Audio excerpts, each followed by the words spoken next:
Have you ever stopped to think about the fans behind a band? What is it about the music that keeps fans coming back for more? Or is there more?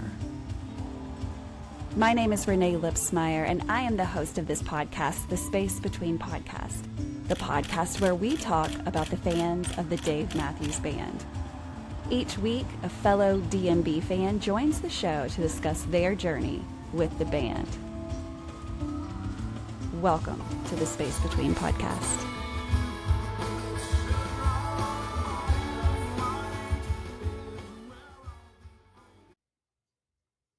Hey guys, welcome to another episode of the Space Between Podcast, the podcast where we talk exclusively about one band. If you've never listened to this podcast before, we talk about a band that is currently celebrating 35 years. We are so excited to talk about Dave Matthews Band. Every episode of this show is a different fan that's come forward to talk about their why. When did they meet Dave Matthews Band as far as hearing it or hearing about it? Why do they still listen to it? And how's it maybe affected their life? And so every episode is one that you have to catch. If you find one that you don't like, that's okay. Just skip to the next one. Not every story is going to be for everyone. But this is episode 201. So you have lots of choices when you're going through the episodes. You just pick one. Again, if you don't like it, skip to the next one. All of these are available on YouTube as well. So if you want to watch, you can. So today, of course, I have a guest. I'm going to let him introduce himself. Tell us who you are, where in the world are you, and tell us something cool about you. Well, my name's Jake Simpson, and where in the world am I right now? I'm in Montana, which typically would be covered with snow out here, but it's like 50 degrees today. So, Heck yeah, I'm up in Montana, and something cool about me? I don't know, man. Come on, give us something. You know, there's something cool, right? You got a bird, you got a pet, you got what do you like to do? Unfortunately, I don't have any pets because I basically live on the road. I'd love to have a Right. dog, but I get someday. it. Yeah, I guess something cool is I live on the road. I live a really unique lifestyle, and I'm thankful for that. And it is cool. I've wanted my whole life to live on a bus, and now I am. So that's cool. That is really cool. I think a lot of people will hear that and agree, be like, yeah, that is something that I would love to do, or even just know more about, because that life is so very, very different than living in a house and, all the Yeah. things, right, that we have convenience of in our home versus a bus. And so I'm sure we'll talk about that later. But of course, I'm going to ask you first, when was the very first time that you ever heard of this band that we love so much, Dave Matthews Band? Well, I didn't know that Dave had a band for the first year or so of me listening to Dave Matthews. I was riding to school with my cousin Derek, and because he was a year older than me, and Mm-hmm. my house was on the way to school, so he'd swing by and pick me up.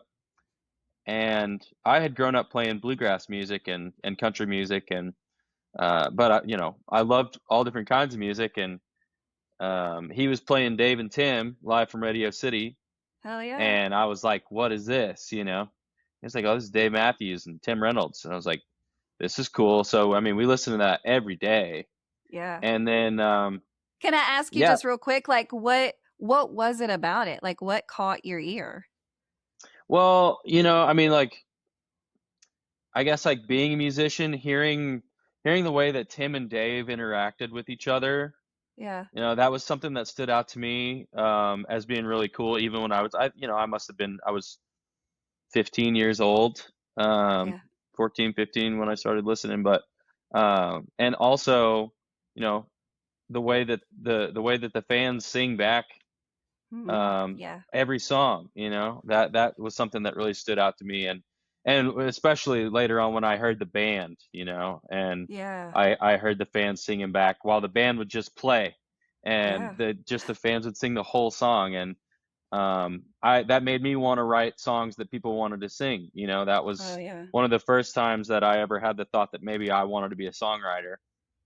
But yeah, so we would drive to school every day together and listen to Dave and Tim, and then I don't remember what song it was or when it was exactly, but I remember one day he played something and I was like, "Who is this?" He was like, "Well, this is the Dave Matthews Band." And I was like, "He has a band?" What? Like I had This no guy's doing idea. everything. I know. And so then, I mean, we just started listening to everything, and I have to give my cousin a lot of credit. Him and his dad, they played every Dave song, and Derek would play Tim's parts, and Damn. his dad would play Dave's parts, and they were really really good. Wow. Um, so yeah, I mean, it's really going riding to school with my buddy. The first time I heard the band was uh, I do remember it was live at Red Rocks was I think the first record we listened to of the band, and Wow. that's when I heard the crowd singing back and just the magnitude of sound, just like Right. it was so huge. Right. No, it's something different about Red Rocks for sure. Something Yeah, totally magical, actually. I know, and to listen to that record, and I mean that like I said, that was the first time I had ever heard of Red Rocks as well, and so that became like my the pinnacle of venues for me, on my bucket list of places to play, and I mean that was in a roundabout way because of Dave, and Wow. um, so yeah, crazy how everything Wow. has worked out and come full circle, and then stepping onto that stage for the first time and playing music on that stage, that was one of those moments that like everyone's like, "Hey, what was it like?" And I'm Right. like, "I don't know. I don't even know. I Yeah, could it was just." just a lot, I'm sure, but also Yeah. beautiful and wonderful and a little scary and, all of those It's things. all of those things for sure. And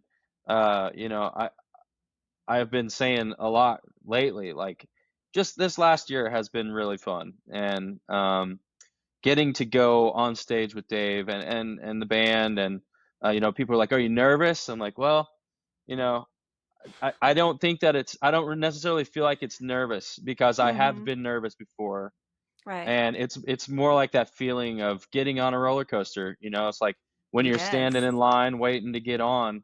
That's the feeling I'm feeling. It's like I love roller coasters, Right, so right. I'm not nervous. I'm stoked. It's like a thrill, right? It's a Yeah, it's a thrill, thrill. and Yeah. that to me is like there is no other thrill for me. I love to ski. We've been up here skiing, and um, I love to fly airplanes, and I love to ride Like roller real coasters. airplanes? Yeah, that's a whole Why nother am I story. doing this, like driving a That's car? This right. is how you No, do you that's drive how an you fly an airplane this airplane. way? Yeah. Except So it you goes like drive this too. all so Yeah. real airplanes, you also do that? I haven't done it in a long time, but I wanted to be a pilot. That was Wow. my dream before I became a hippie musician. I wanted to be in the Air Force, and I ended up having migraine headaches, and that were stress induced. So I Oh, couldn't I yeah. couldn't be a fighter pilot, and that's what I wanted to do. My brother was in the military, and when I was growing up, he was a truck driver in the army, and I Mhm. wanted to be the guy that protected the truck drivers. So Cool. there's a plane called an A-10 Warthog, and that's all I wanted to do because I wanted to protect my brother.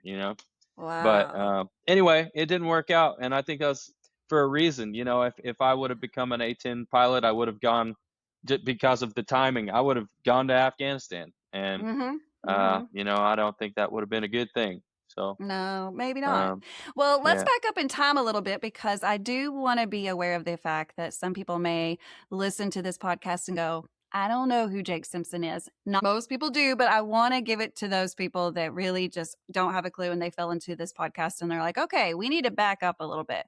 So let's talk. You've mentioned that you are, of course, I know you're a musician, but when did all that start? Like, did you just pick up an instrument one day and go, I'm going to do this? Did you go through band in high school? Like, what's the beginning story for you to even become a musician? Well, it's a long story, but I can tell you that whenever I mean, before I was born, my family was a family that loved music and still is. And so, when I was born, I just sort of fell into this. Like I said, my family going to music shows all over the place, and we used to have a pig roast every October at my Uncle Benny's farm, and it's called the Chigger Hill Farm, which you Chiggers. could have you could have come because you were only an hour away in Springdale. Yep, yep. We're just right there in Wyandotte. I know what a My chigger is. Not everybody knows what chiggers are. They're a terrible thing, actually. they're not fun. They're just like the worst invisible bugs that bite the crap out of you. But Yep. so my Uncle Ben, he has the Chigger Hill Farm, and we would have a pig roast every year, and there was always music. He built a stage in his barn, and the last couple years we had it, there were hundreds of people there, and Oh, my cousin Derek and his dad played. It was more his dad for a while Derek was getting older, but um, when I started, I was like 2 or 3 years old, and my mom taught me some jokes. My dad taught me some jokes, and my mom made me a little guitar out of a cardboard box with some rubber bands on it. And I would get up at the pig roast and tell jokes and try to strum along, with everybody. Um, yeah. and then, Random question, because I have to ask this. Like, do you remember or have you been told by any people in your family, like, what those jokes were? Like, even one of them? Do you know, like, what you were telling people at 2 or 3 years oh old? man, yeah, Oh, come I on. know them. I love a good dad joke. Let's do it. Let's do it. Let's do it. Well, okay, so whenever I was little, I couldn't say my R's.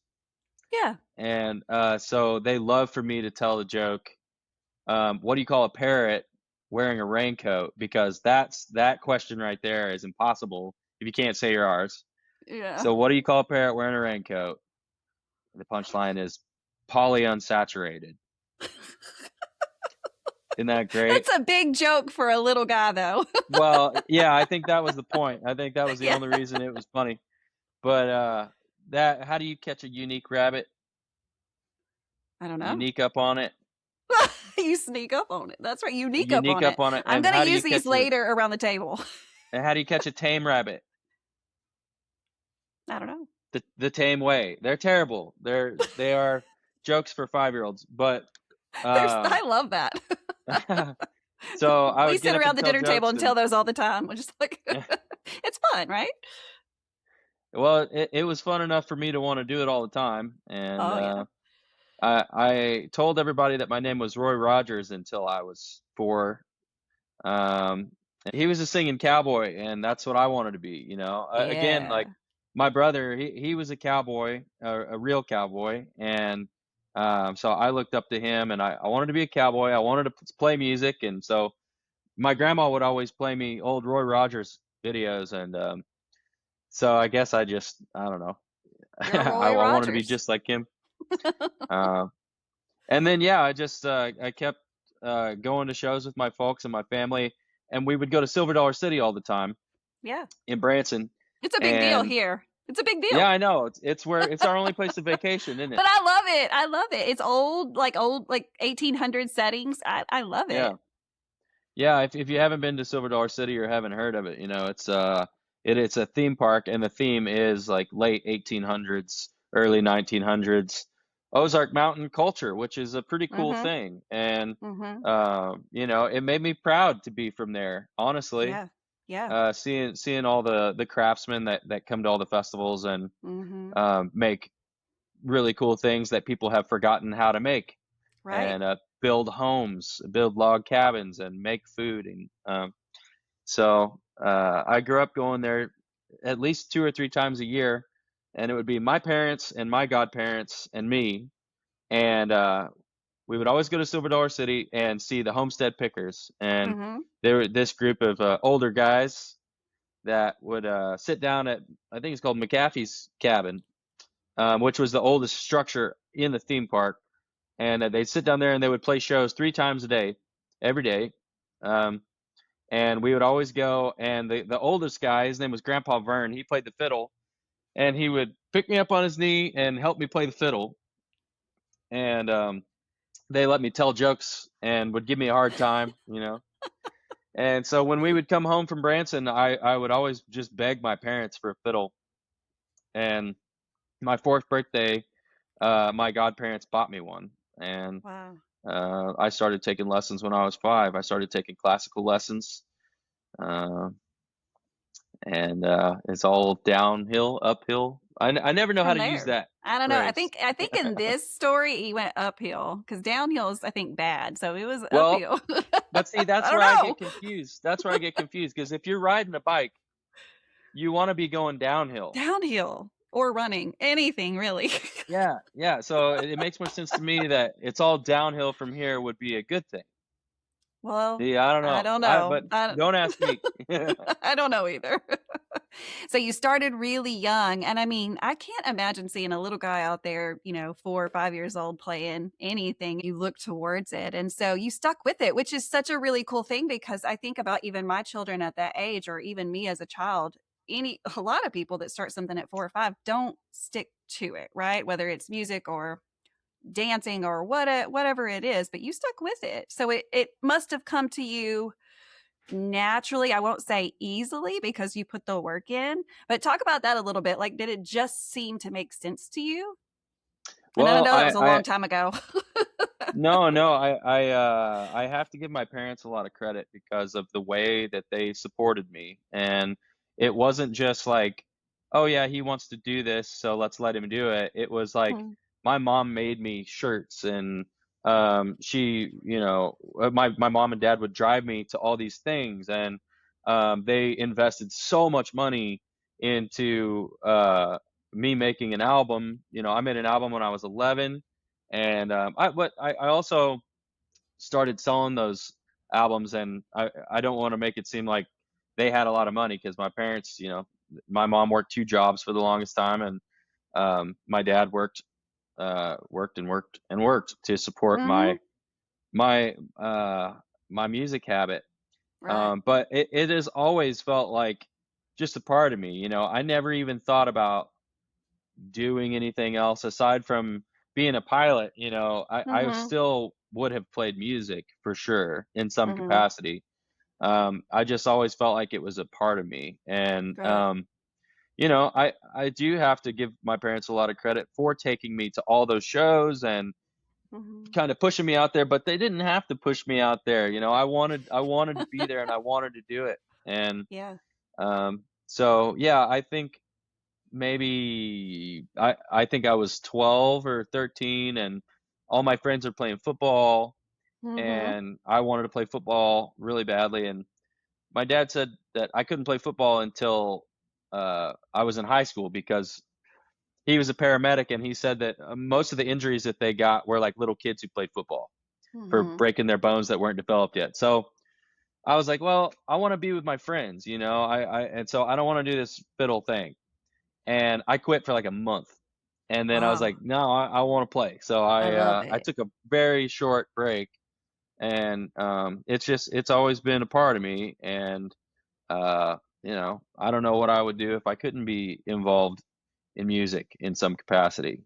Well, hopefully you'll Um, never have to see. When you got into middle school and high school, of course, there's just more opportunities for students in general to get involved in music, things like marching band. Did you get involved in any of that, or did you just try to kind of stay solo? yeah, I played a bunch of different instruments in band growing up. My parents asked my violin instructor which instrument I should play in the band at school, and he said bass drum. He said put him in the marching band and have him play the bass drum because he needs to learn good timing. Yeah. He said I'll teach him everything else he needs to know, but he needs to learn good timing, and that's a good way to do it. Yeah. So I played the drums in the band. I played the trumpet for a little while, and I played the I don't even know what it's called, the baritone thing. Uh-huh. Um, Uh-huh. but mostly just played the drums in Wow. school, and it made my band director so mad because I played the fiddle, and Right. I don't know, I had a knack for it, and they're like, "Would you please Right. play anything else?" I'm like, "No, I want to play the drums." Right. Oh Mm, my gosh. mm. It's so interesting to me how people are made, like you have this natural musical ability and obviously you've worked to get where you are now, but it is such a gift, I think, that you've been given to be able to just kind of speak music. Like you just find an instrument, whether it's the bass drum or the baritone, whatever, you've played and you just figured it out, because it's not something that just everyone can do, right? If it was something everyone could do, then there would be no point in bands and things like that. Like, it's kind of you feel like you had this calling. I don't know if it feels that way to you. Does it feel like a calling? Um, I guess you could say that. I haven't thought of it that way as a calling. I just have. I really love music, and I always Mm-hmm. have, and I love to play music, and I love to try and figure things out on an instrument, and I love to sing, and I love the interaction with other musicians, and when you play something together that you didn't expect to play, and you go, ah, you're like, yeah. Right. Yes. That's Yes. just there's no other feeling like it for me. So, Right. I've got to give credit to the man upstairs or the woman Mm-hmm. upstairs, whoever's upstairs, because uh, I feel like every little moment in my life has been sort of guided. I have Mm-hmm. felt that for sure. Like, Mm-hmm. um, it's not just me, and Right. especially this past year, everything has just felt too like there was too much oversight to ignore, if that makes any Mm-hmm. sense. Yeah. Yeah. And yes, I have worked really hard, but there's just some Yes. things that happen, and I'm like, that's not a coincidence. It's Right. the fact that I got to meet Dave and play with him is not a coincidence. And Well, let's back up um and talk about how in the world this all happened. We grow up, we play these instruments. Your parents really kind of helped, you do that, and you went through high school, you play all these instruments. And then what's next? Like, what is the next step after high school? well, I moved out the day I graduated high school, the next day, because I had a job playing in a band, and I went on tour immediately. Dang. And yeah, I've pretty much been on the road. I mean, I was on the road before that. I would tour, and my parents would take me around until I was old enough to drive myself, and I'd go all over Iowa and Kansas and Nebraska and some in Missouri, a little in Texas, and Yeah. Oklahoma, and play all these shows. And so, I mean, I was already doing the thing by the time Gotcha. I graduated high school, and then I got a gig touring, and I played with that band for a couple years, and then I played with, I don't know how many bands, in Oklahoma, and then eventually I moved to Nashville. I lived out of my car for a little bit, and Was it worth then it? I had a Yes. I would say so. I had an experience. Is one of those things that, like, I needed to experience that in order to Mm-hmm. appreciate later on in life. Yeah. Yeah. And I had a very dear friend of mine. Her name's Casey Groves, and she's in a band called Uncle Earl, which is an all-female bluegrass folk band. Um, and I had met her a few years prior, and we became immediate friends. When I was in Nashville, she called me and she said, "What are you doing?" And I said, "Oh, I'm sitting here eating an ice cream cone." And she said, "No, what are you doing in Nashville? Like, why are you there?" Yeah. And I was like, "Well, I'm playing music." And she was like, "Oh, are you having fun?" And I was like, "Not really." And she said, "Are you Not making living any in your money?" car. Yeah, she said, "Are you making any money?" And I said, "No." Right. And she said, "Well, why don't you come to Colorado, and you can live with my husband and I, and you can work construction with him, and um, I'll help you get some gigs, and we'll try to get you going." So Yeah. I moved to Colorado, and that's exactly what happened. Wow. Casey Groves is like my second mother, and she truly helped me Yeah. in more ways than just music. Casey and Donnie kind of ushered me into being a good man. My parents laid the groundwork, and they kind of, Mhm. they're like, "Hey, you can't act like that." you know, Yeah. Man, you isn't it actually good to have can't. people that invest in you and really do Yeah, kind of show you the ropes of life? It's so, I yeah, mean, honestly, such a blessing, I think, to have those people just kind of go.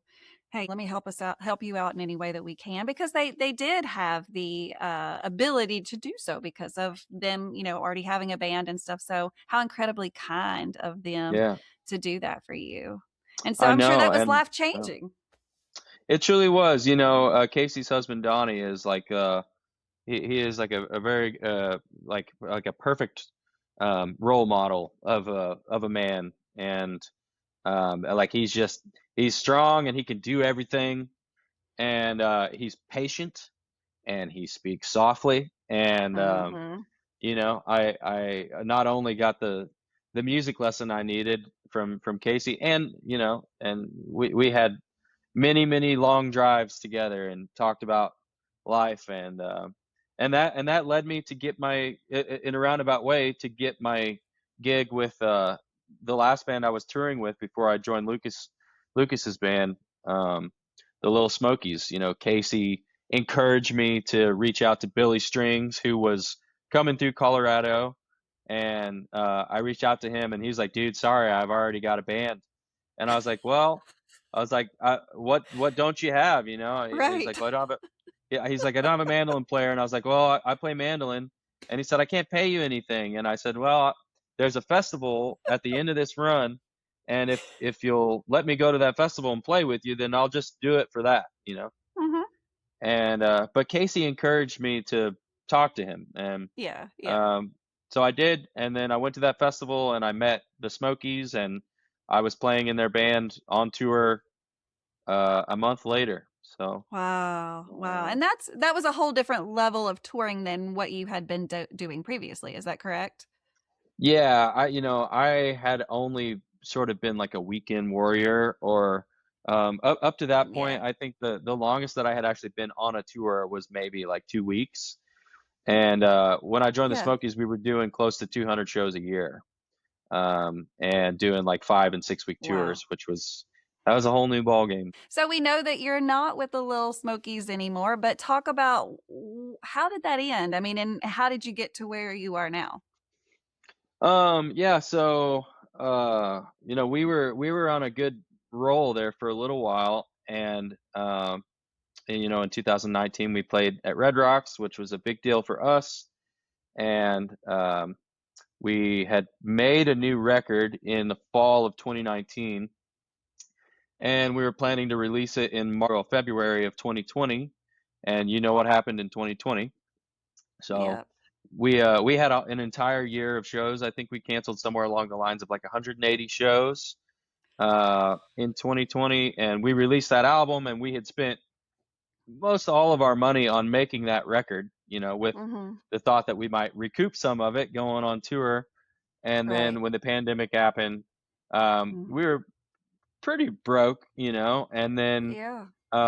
as time went on and things became more and more uncertain, our bass player and our banjo player both decided that they were just going to go ahead and move on. And I've got a lot of respect for those guys for doing that. Um, and both of those dudes are doing well now, and uh, so anyway, we had to find a replacement bass player and a replacement banjo player, and that took a while, Yeah. um, to get the right guys in there, and we had Right. some help from good friends that kind of helped keep us afloat. But it never really got back to where it was before the Hmm. pandemic, and we were having to work harder and harder and harder for a smaller and smaller return. Yeah. And so it was getting to like, we're getting rock paper scissors for who's sharing a hotel rooms tonight, and Yeah.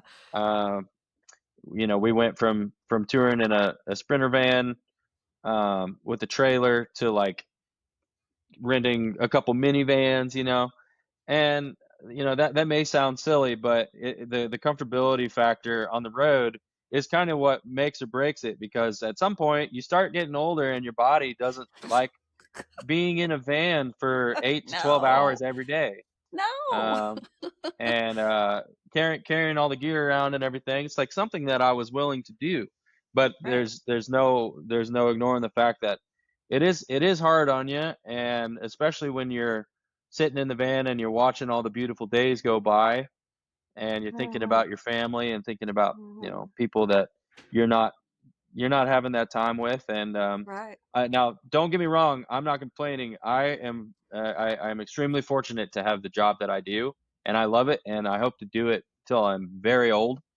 But that particular time with those particular guys, we had been doing it for a long time together, Mhm. and it just got to the point to where I don't know if it wasn't, Andy, our lead singer, was the one that called me and was basically like, "Dude, I can't do this anymore." It might have been me a week later. I think it was too hard, and people felt like they were missing out on things that were more worth their time. Yeah. And so we made a beautiful record together. It's one of the most beautiful Mhm. records I've ever been a part of, and we released it and played 3 more shows, and that was it. And I don't think that we'll ever play another show, I really don't, and that's okay. I love all those guys, and, uh, I hope I get to see everybody, again at some point. Andy and I, we're playing some shows together. He doesn't wanna tour, but if it's a show here and there that's not too far from home, he'll do it. So, we're Right. playing March 14th in, Whitefish, Montana, Hey. at a place called Star Meadow Ranch, and that's gonna be a good time. Oh, yeah, So, hell yeah. So how do yeah, you fit Dave in behind the scenes and all of this? Because of course you're a fan and we listen to music no matter what we're doing. You can be making music and listening to music too, right?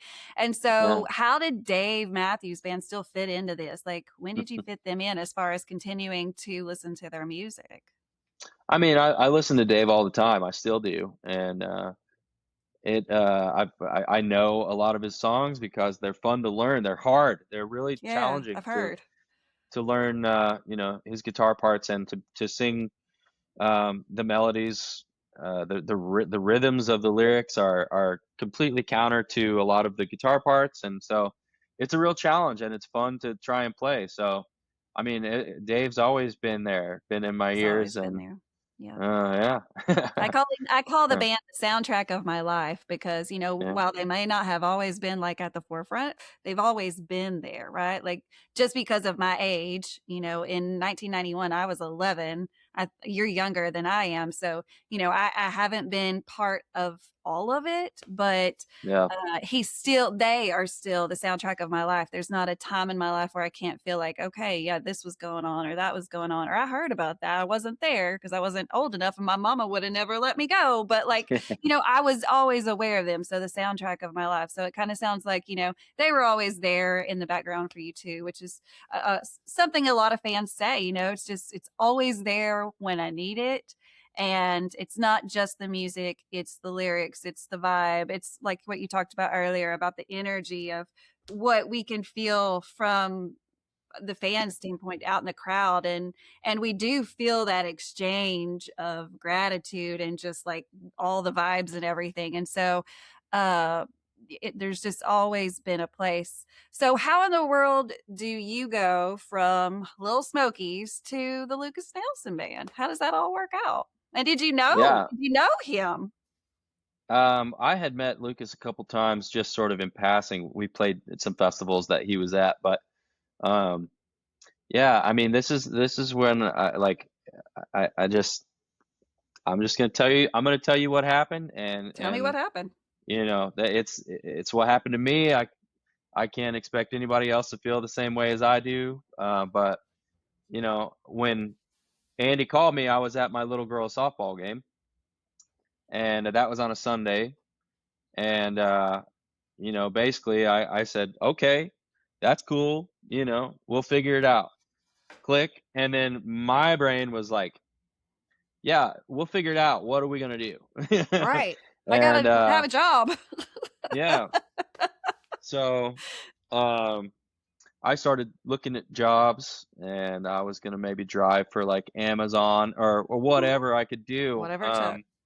I downloaded I think it's called Indeed, which is the job Yeah, searching app. yeah. And I grew up in a Southern Baptist household. My mom plays Me piano in too. church every Sunday. She still does. She still plays piano in church every Sunday. And I have had my own spiritual journey, as I became an adult, I feel like I've always been a spiritual person, but maybe kind of strayed away from some of those strict, Yeah, super I strict understand. I Southern grew up in a Baptist. Southern Baptist household myself, and I'm not 100% anymore. Yeah, yeah. So anyway, but I've always known, I've always known how to pray. I've Hmm. always known that was one thing that I learned very young was how to talk to God. And so I got on my knees and I said, "Listen, God," I said, "I've always heard, if you just turn it over, Hmm. if you turn over your problem, well, I've got a problem, and I would Hmm. love your input." Yeah, And I mean, yeah, I'm having this conversation with the ceiling, and and basically what I said was, "Give me a chance to do something good, and I'll do everything I can. I'll work as hard as I can." And the other promise I made was that I would tell everybody that it was him, and yeah. that's what happened. Hmm. I love And that. on Thursday, I got a text message. I completely out of the blue. I played for the Little Smokies for 9 years, and not Wow. one single time did anybody send me a text message or an email or call me to ask me to be in their band or anything. You know, Right, right. um, and so just I got a text message, and it was from Lucas's manager, and she said, "Hey Jake, we're putting together a new band for Lucas Nelson. A couple of people recommended you, and we looked at your Instagram, and Lucas likes your vibe," was what she said. Ooh. And she said, "Would you be interested in um, submitting some videos of you playing some songs?" Uh-huh. And I was like, "Yeah, I Yes, would," yes, yes, yes. And I got that message. I was on the phone with Andy from the Smokies, and I Hmm. just laughed. I chuckled, and I said, "You got to hear this." Yeah. And I read it to him, and we both just died laughing. We just cackled because it's just what are the odds? And What are the um, odds? so they sent me the songs on Friday, and I learned them and sent them back. And Lucas called me on Saturday, and he said, "Jake, I want you to be in my band." He said, I want you to sing, and he said, "I need you to play my guitar parts." He said, "I need you to play my guitar parts so that I can focus on singing. I really want to be able to focus on my singing. So you got to learn those parts." And he said, "Can you do that?" And I said, "Yep." And I hung up the phone, and I called my buddy Terry, and I said, "I need a guitar." Hmm. Yep. Because I didn't even have really a passable electric setup at that point. So I still don't have an amp of my own, but I started learning to play electric guitar. I played acoustic guitar, for years, but it's a different thing. Sure. It's very very similar, but it is definitely a different monster. And so I just started playing electric guitar nonstop, and um, yeah, I haven't screwed it up bad enough to get fired just yet.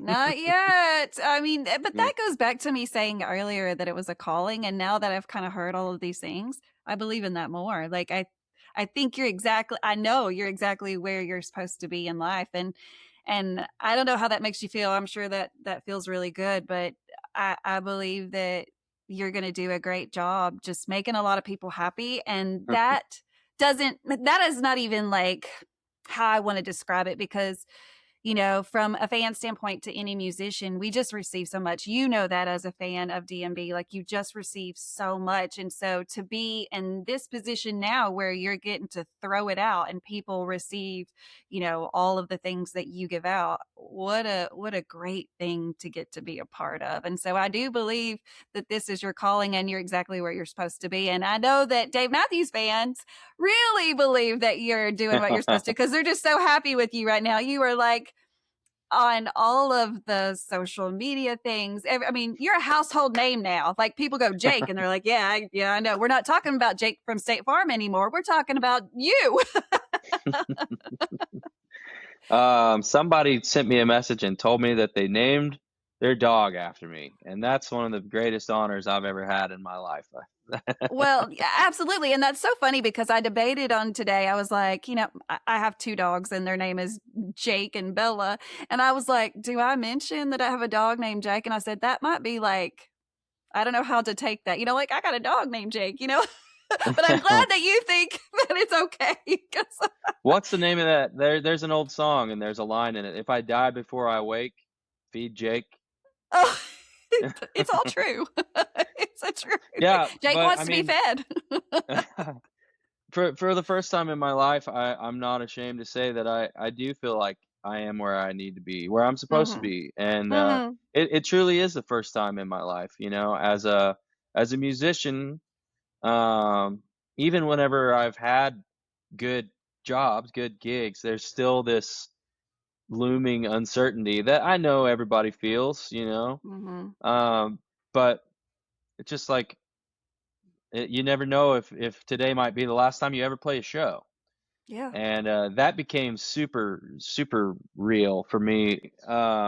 Yeah, I do feel like I am where I'm supposed to be, and that's a really great feeling. it It is. just It is. a little bit of control is nice, Sure, sure, in sure. It in such is. a chaotic music world. But Right, just some um, steadiness, like, "Okay, we're here, and we're safe, and we're gonna be doing this yeah, for a little while, and this feels good." Yeah, like, I get that completely. I think everyone can kind of relate to that in some way, whether, you're an accountant or, a truck driver, just yeah, knowing that you're solid feels mhm, really good because then like, everything's okay, and that's worth so much for just your mental health, your anxiety, like, in life. yeah. It makes you feel really good. So, of course, you landed the gig. You've been doing that for how long now? So I guess that was in April of last year, Okay. when all that went down. And yeah, our first show was at Red Rocks, which was crazy. Wow. Wow. Um, we went to Austin and we rehearsed at Lucas's dad's studio down there for like 6 or 7 days, something like that. Mhm. Mhm. And yeah, then we all flew to Denver and we played at Red Rocks, Wow. um, and it's just been one thing after the other ever since then. That first couple weeks of being on tour with Lucas was when you know he asked me. We were in the green room before a show, and he said, "How do you feel about Dave Matthews?" And I was like, "Why do you ask?" Please, And he's yeah. like, "Yeah." He's like, "Well, I was just curious," and I was like, "Well." I think verbatim what I said was, "I'm kind of a freak about him," is what I said. And he chuckled and he was like, "Well, you must be excited for the shows in Montana." And I was like, "What? What are you talking about?" Right. And he's like, "Well, we're playing Wildlands 2 nights in Montana with Dave, and it's just gonna be Dave solo." And I was like, "No way, dude." And he was like, "Yeah," and he's like, "We're probably gonna play with him." And I was just like, What? Everything was in slow motion at that point, probably like, what is happening now? "Yeah." And so then he's like, what are some of your favorite songs, And I told him a couple, and he gets out his phone and he's doing this, and I'm like, what are you doing? He's like, oh, I'm texting Dave, and I was like, dude, what? Like, it just was blowing my mind. So, yeah, and Yeah, then yeah, and also a sure little enough, pressure, like, "Oh shit, oh shit, what? You're telling me my thoughts?" I'm sure yeah, it felt really good as a fan. Yeah. yeah, it was obviously very, very exciting. And then I found out that we were gonna play some songs with Dave as a full band, and like that was just I don't know. I don't know how to describe that feeling. It was No, I get it. definitely a surprise and exciting for sure. Yes, yes. Of you that are listening or watching, of course, we know that Jake went on to play at the Gorge as well. But before we get into that conversation, one of the things that I did for this episode that I thought would be fun was I posted on social media, "What would you ask Jake?" Okay, so this is from Ashley Frank. She said, "What was going through your mind when you heard the crowd chanting, 'Sign him up' at the Gorge?" Yeah. Well, like immediately when it very first started, I was just cackling. I was just laughing so hard because it was just like What's happening? Unbelievable. And Yeah. then as I was standing there, I was just thinking like about, you ever see, like the old gladiator movies, whenever the people at the Oh, yeah. Coliseum are all chanting, whatever it is at the same time. Yeah. Like that's got to be pretty close to what it felt like because there's almost 40,000 people Wow. there.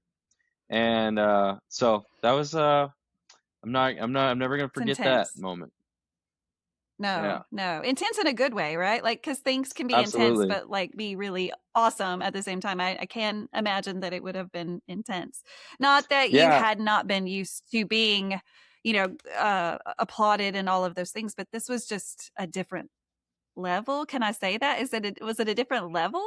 absolutely, absolutely. And so I had my Okay. in-ears in, and whenever I have them in, I can hear like I can hear the crowd, but kind of not maybe Right. like 30%, volume. Yeah. And Yeah. so Yeah. I heard it's the chant start, and I took my ears out and was like just kind of taken aback by just the sheer volume, and it was really cool. It was awesome. Thanks, guys. Thanks, everyone. This is from Karen and Ryan. What has been your favorite moment on stage with Dave? And then what has been your favorite moment at a show as a fan? Yeah, cool. Well, yeah, obviously, anytime I'm playing with Dave and I play something and I get him to smile, uh, that's a good feeling. But at Farm Aid, I was playing with those guys, and I got Tim to smile, so that was pretty It's a huge. big deal. Um, but yeah, just playing anything with them, and the fact that Dave has sort of allowed me the freedom to do whatever I want. He told me, Mhm. he's appreciative that I know the parts, but he wants me to do whatever I want musically. So Right. anytime I get the Right. opportunity to step on stage with those guys and play is special. It's hard to pick a specific Oh, moment. I'm sure. It's like trying to pick a favorite child. You can't do that. Well, fortunately for me, I only have one, so that's easy. But You have and then one, so it's very easy. You're like, you're my favorite. and then maybe my favorite moment as a fan um, was, I guess it might not count because it wasn't necessarily a show, but at Wildlands in Montana when Dave was sound checking. I had only seen one other Mhm. show, and it was at Fiddler's Green in Colorado. And so seeing Dave sing by himself for soundcheck, that was the first time I'd ever seen that. And I don't Wow. know, it was just it was a really Yeah. cool moment. I was standing over kind of in front of the stage, but off to the side, and just hearing all those songs, come from the guy, Wow. was Yeah. was pretty Yeah. special for me. I bet so. I bet so. Thank you for answering that one. Okay. This is from Rushton Harbor Overbeat. Who was your biggest musical influence growing up? Yeah, I think we kind of talked about some of them earlier, and I've had different influences at different times in my life that were all equally as important. And some of those Yeah, people that agreed. were so influential, um, maybe you never heard of them. I had people that showed me little things here and there on the fiddle that kind of elevated my playing to the next level. And yes, some of those people, honestly, some of the older people that I met when I was very young that showed me things that helped me. Like they passed away, and I don't remember some of their names, but Right, there's right. one fella from Oklahoma that really helped me out a lot when I was young, and his name's Jim Garling, and he's still playing cowboy music. He's been playing cowboy music Okay. his whole life, and um, but some of the bigger names, like in the bluegrass world, I kind of wanted to be Sam Bush, and he's I can't wait to hear what people have to say about this, but he's kind of the Dave Matthews of the bluegrass world. I'll just say it.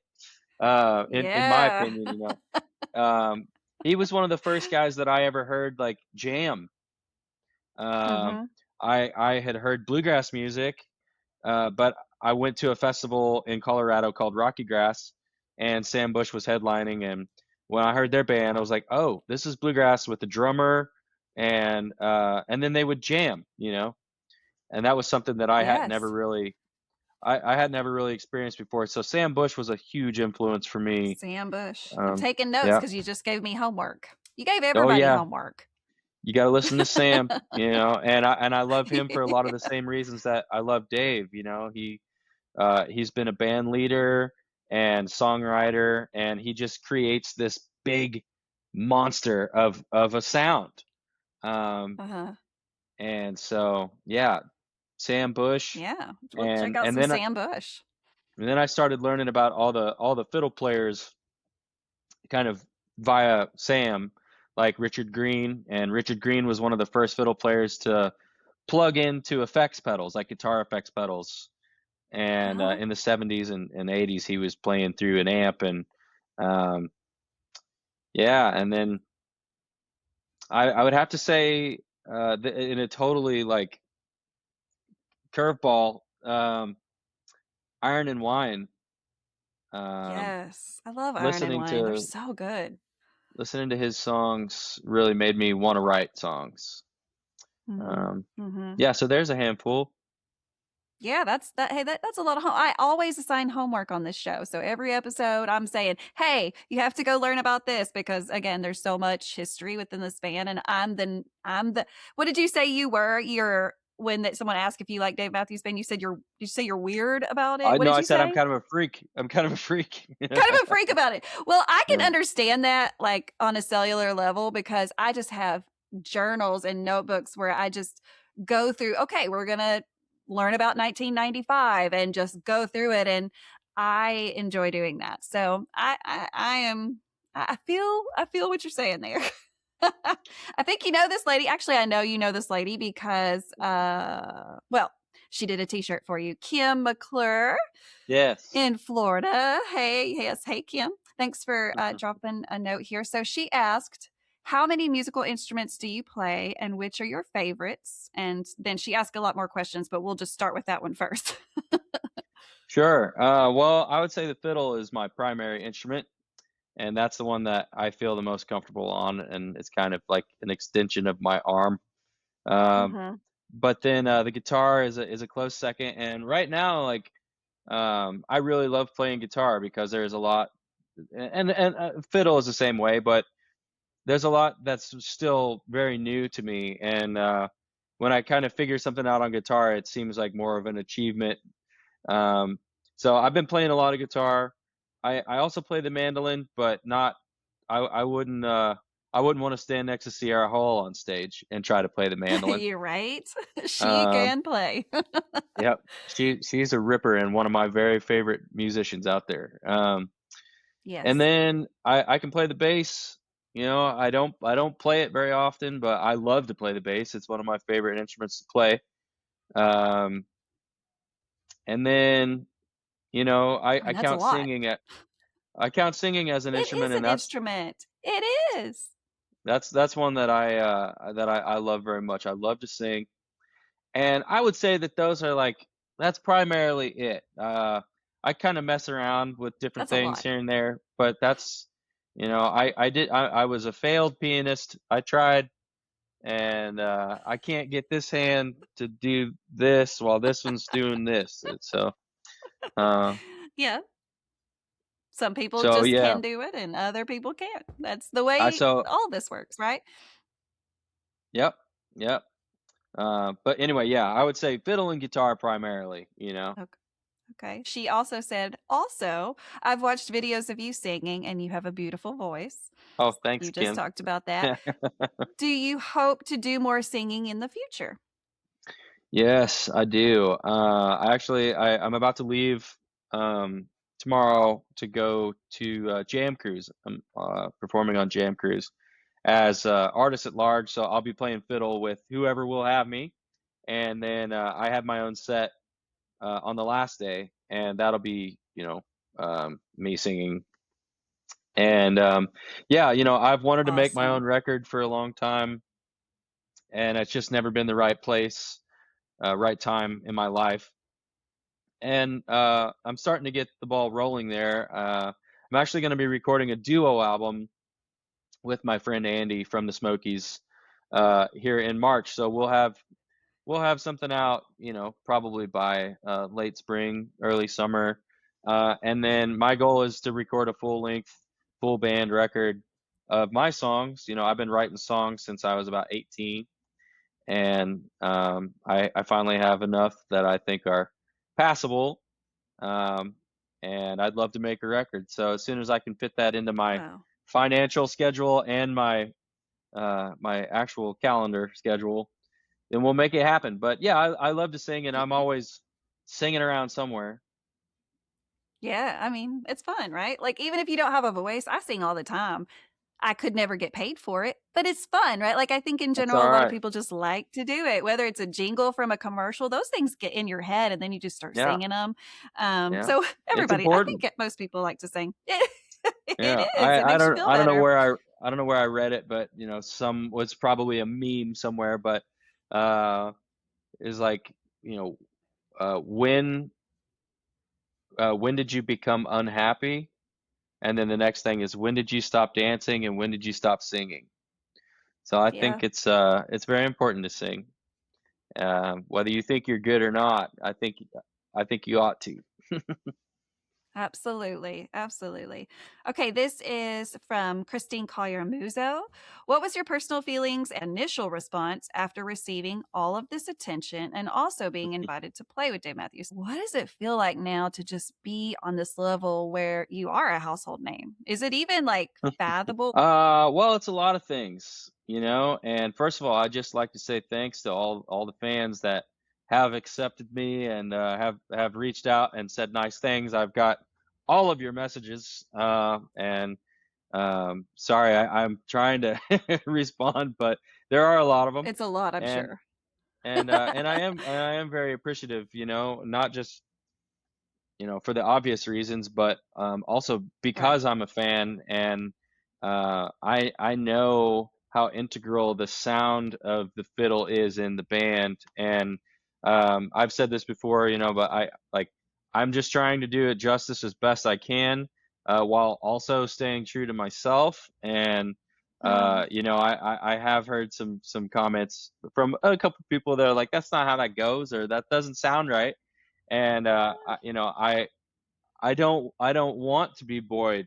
Boyd is his own guy. He right. has his own style, Right. and I'll, Right. I'll never sound like he did. Not exactly. Right. I could learn every single part note for note, but the reason that I love Dave is because if you go back and you listen to the live recordings of all these songs, they're never the same, and that's because everybody is expressing themselves in the moment. And yeah, you Mhm. hit the parts and you Mhm. play you play the parts that are there, but um, it's all about expression. And Right. truly, I think that's why Dave had such a big impact on me, because like it is loose sometimes. It's not like you listen to Kings of Leon, who is one of my very favorite bands, and I just saw them for the first time in concert this year, and I went and I watched, and it was awesome. It was one of the best rock and roll shows I've ever seen.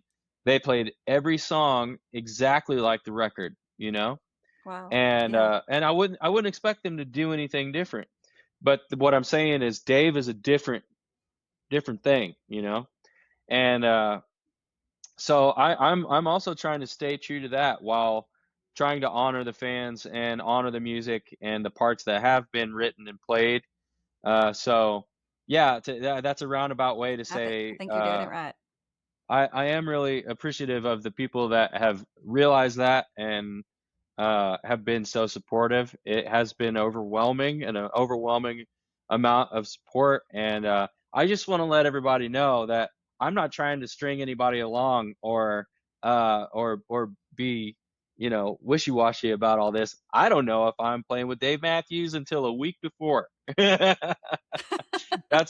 been the way that it's been It's a every single surprise to time. you.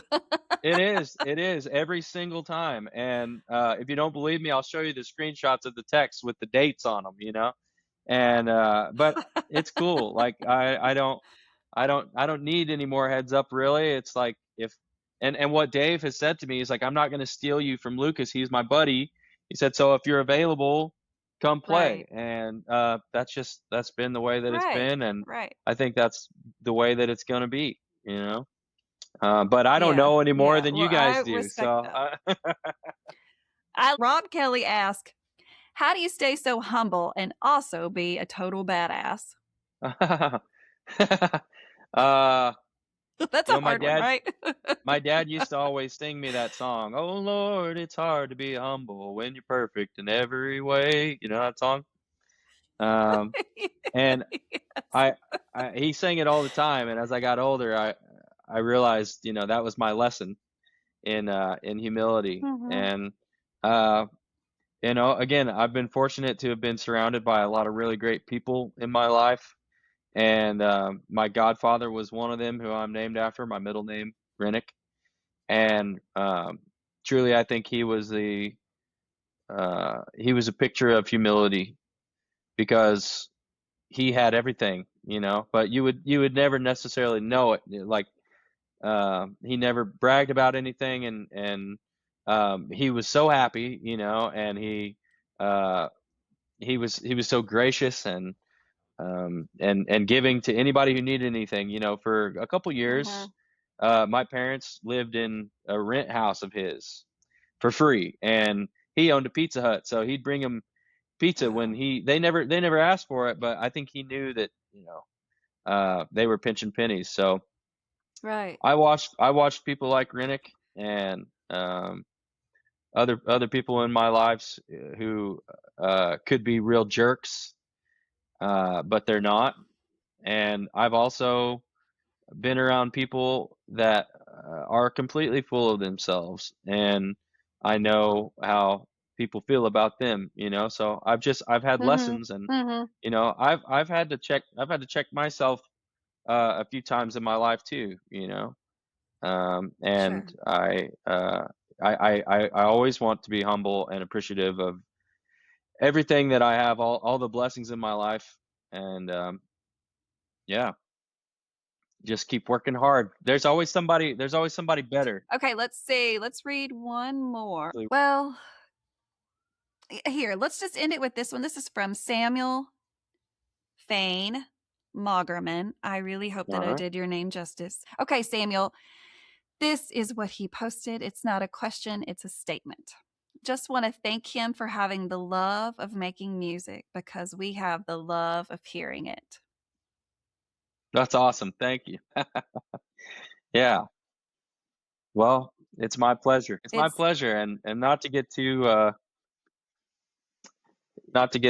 hippy dippy with it, but in this crazy world that we're living in, I think the only thing that's gonna save us is love. I truly believe that. And when I'm sitting absolutely. around thinking about what can I do to contribute right now, I just try to figure out how I can share love, and usually it's through music. So Yeah. I'm actively Yeah. trying my best to continue that mission. So thank you, and thanks for listening. Yeah.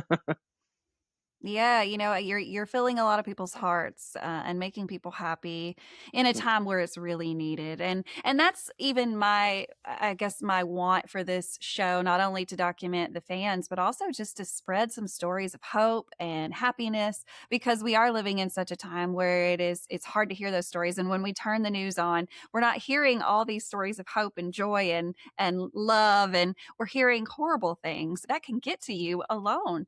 And Yeah. so, thank you for being a part of this. Thank you for documenting your story. I, of course, invite you to come on in a few years. I don't know what you're going to do. You don't even know what you're going to do. You don't know if Dave's going to call you back up and be like, hey, come on. You don't know. So, it'll be a surprise for all of us. But of course, I invite you to come back and update us on what's been happening since this story.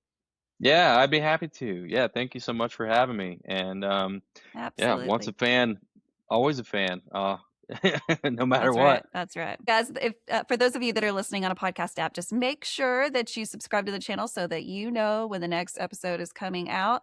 You never know who's going to be on the show next. And of course, if you are watching this on YouTube, be sure to subscribe to the channel. You will also get notified of who is next. So, guys, until the next time, peace, love, and Dave Matthews Band. is the space we fill